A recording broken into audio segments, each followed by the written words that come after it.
Hi everyone, Purim is coming and there's something in the book of Esther that really struck me this year. I'm going to call it the theme of just one more day. What do I mean? Well, I never gave it much thought until this year, but we know, that Esther goes and puts on this whole party. She puts herself in the line of fire to face Achashverosh and Haman, and she makes, this party, and we think that she's going to say, oh, please save the Jewish people, but she doesn't actually do anything but invite them to one more party for the next day. That's kind of weird. And then when the Jews actually get permission to defend themselves from this genocide, they go out on the day that they were supposed to be massacred, and they defend themselves and kill the people that wanted to kill them. Seems like a job well done, right? Shouldn't Esther just be like, good for me, save the Jewish people? But what does she do? She actually goes and asks Achashverosh, can I just have one more day for Shushan, the capital city? I just need one more day. And and then in all the following generations, when we actually celebrate this historical event, we have this whole big holiday, and then there's just one more day for the walled cities. And you could say, well, that's because, they fought for 2 days, so we celebrate for 2 days, but they did a lot of things. They also killed the murderous anti-Semites. We don't go out killing people on Purim. The Jews sat in booths for 40 years. We sit in booths for 7 days. You don't have to emulate every single thing that was done in some historic time. We emulate the things that are the fundamental elements of the holiday. One extra day of fighting in one city out of 127 countries in the kingdom, that seems like a really peripheral point. Why does that even need to be commemorated? But clearly this one more day thing is fundamental to the storyline. So what's going on?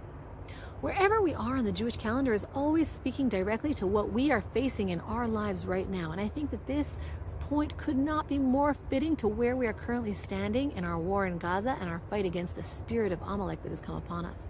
So what's up with this second day theme? I want to argue that there's an underlying message in the Megillah, and I'm going to call it getting the job done. Where is our fundamental error when it comes to Amalek? We're commanded to destroy Amalek, the spirit and manifestation of evil in the world, but our temptation, our Yetzer Hara, our inclination, is to almost get there but not finish the job. The entire story of Purim is actually a PS on the failed attempt to fight Amalek in the days of Saul. In the first book of Samuel, chapter 15, Saul is commanded to destroy Amalek. We know from the previous chapter that Amalek was terrorizing the Jewish people. He almost destroys them, but then he has mercy on the king Agag and the animals. It says in the verse, and Saul and the people had pity on Agag and on the best of the sheep and the cattle and the fatlings and on the fattened sheep and all that was good, and they did not want to destroy them, but everything which was vile and feeble, that they utterly destroyed. So they kind of took the easy route. They were able to kill the bad guys that they were able to easily kill. But when it came to the sheep, I really like some sheep. I could use some extra sheep. And Agag, why do we have to kill him? He could be a symbol for our victory. They had mercy on Agag. Saul had mercy on Agag. Samuel finds this out prophetically that very night and then goes the very next day to kill Agag, but it was already too late, because we know from the book of Esther that Haman was an Agagite, meaning a descendant of Agag, according to the Midrash. In the time between Saul not killing Agag and Samuel killing him, he managed to have enough time to impregnate a handmaiden who would then go on to have his child, who among her descendants would be Haman. So what happens in the Purim story? What is this business of the one more day? Let's look more closely. Let's look for a second at the party. She could have just gone to the party, blurted out what she needed to say, checked the box, I did what Mordechai asked me to do.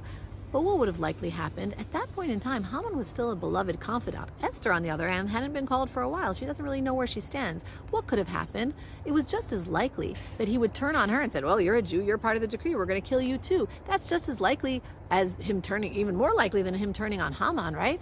Best case scenario, he really loves Esther. He might have said, okay, I'll spare you, your family, maybe your community.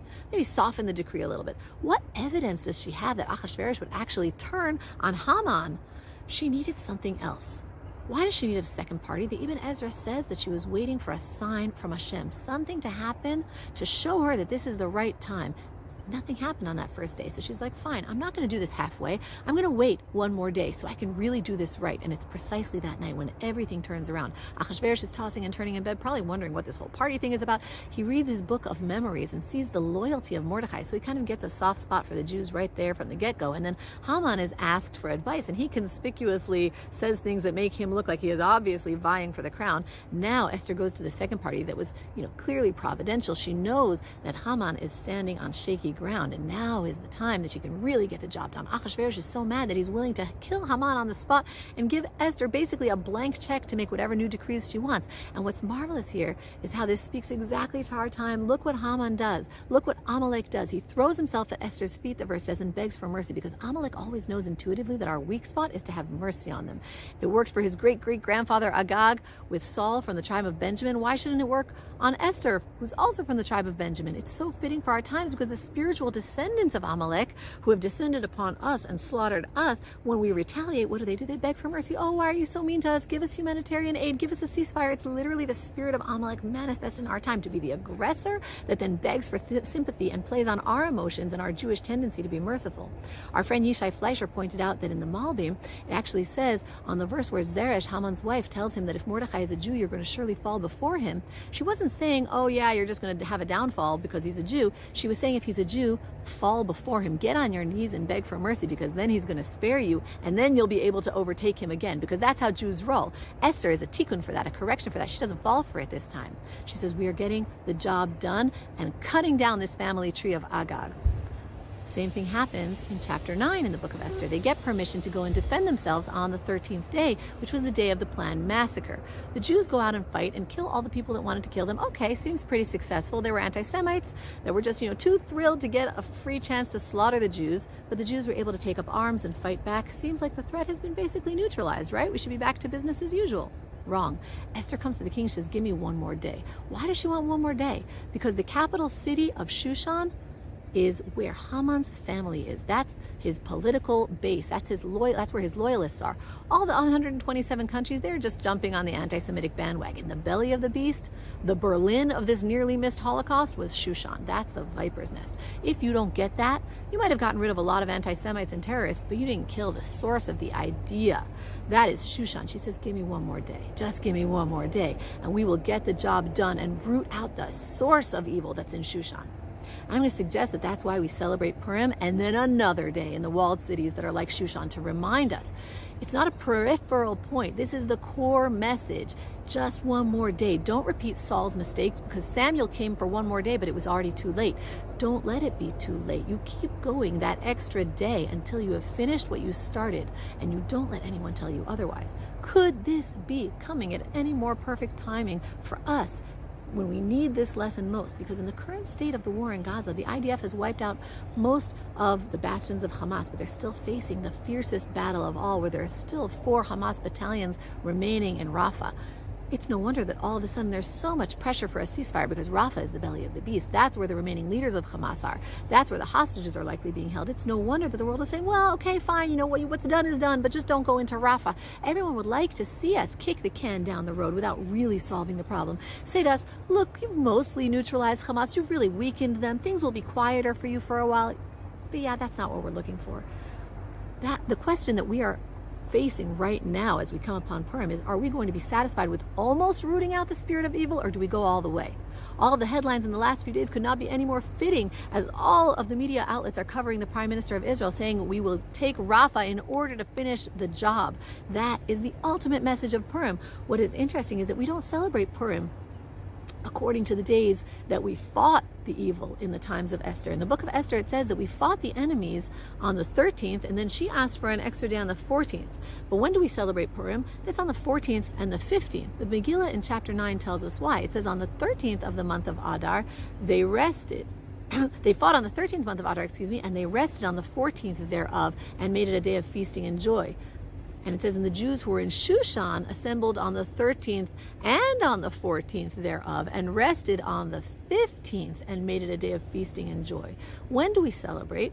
We don't celebrate because we were fighting. We celebrate because we rested. Why were we able to rest? We were able to rest on the day after we completed rooting out evil. We don't celebrate fighting. We don't commemorate wars. We commemorate the peace that follows them, because we are a peace-loving people. But peace can only be achieved when you completely root out the evil.